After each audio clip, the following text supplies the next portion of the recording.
शिवप्रतिष्ठानचे सर्वेसर्वा संभाजी भिडे यांनी 6 जूनचा शिवराज्याभिषेक नामशेष करावा असं विधान करून राज्यभरात खळबळ उडवलेली आहे। संभाजी भिडे यांच्या विधानानंतर राजकारण मात्र चांगलंच तापल्याचं पाहायला मिळत आहे। याचा आढावा घेणारा लोकशाही मराठीचा हा खास रिपोर्ट आपण पाहूयात।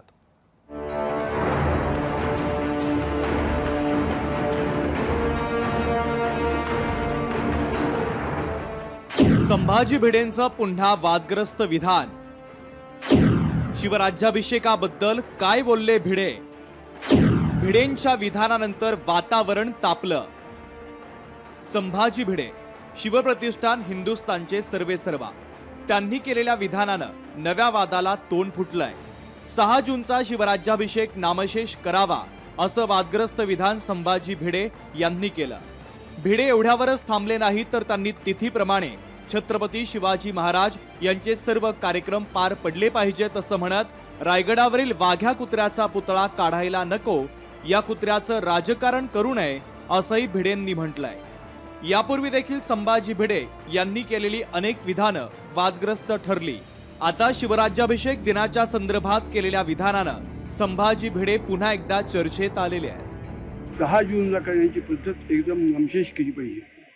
आपण अजूनही 76 वर्ष आहे तरी सुद्धा आपलं मानसिक सगळं अधिष्ठान अजून ब्रिटिशांच्या स्वाधीन ठेवले।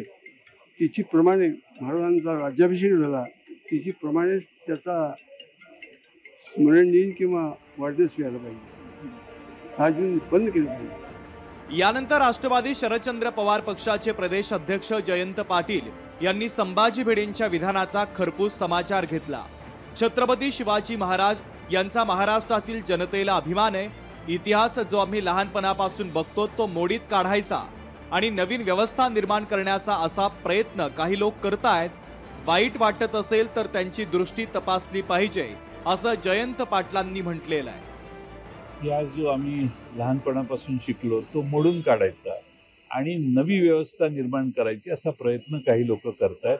महाराष्ट्रातल्या लोकांना जो आदर आहे, देशातल्या लोकांना आदर आहे, त्यामुळे असे सोहळे होत असतील तर त्याचं जर कुणाला वाईट वाटत असेल तर त्यांची दृष्टी तपासली पाहिजे असं मला वाटतं। दरम्यान संभाजी भिडेंच्या विधानावर मंत्री छगन भुजबळांनी हे विधान मी ऐकलं नाही असं म्हणत त्यावर बोलणं टाळलेलं आहे। तर मंत्री संजय शिरसाट यांनी शिवराज्याभिषेक दिनाच्या वादावर राज्य सरकार निर्णय घेईल आणि वाद होऊ नये असा आमचा प्रयत्न असल्याचं म्हटलंय।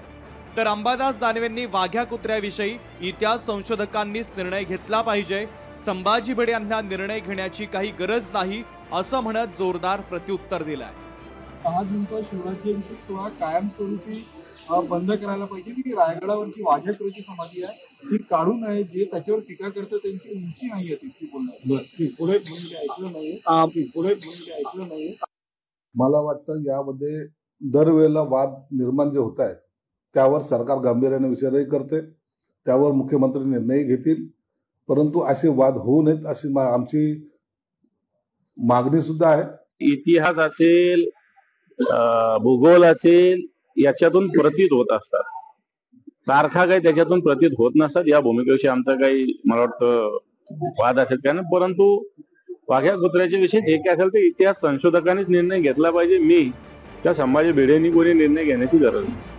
एकूणच पाहिलं तर संभाजी भिडे यांनी यापूर्वी अनेक वादग्रस्त विधानं केली आहेत आणि त्यामुळे ते नेहमी चर्चेतही राहिले आहेत। मात्र त्यांनी 6 जून रोजी होणाऱ्या शिवराज्याभिषेक सोहळ्याच्या संदर्भात जे विधान केलं त्यामुळे आता शिवभक्त नेमकी काय भूमिका घेणार याकडे राज्याचं लक्ष लागलंय। सतेज औंधकर, लोकशाही मराठी, कोल्हापूर। लोकशाही मराठी ऐका, पहा, जागरूक रहा।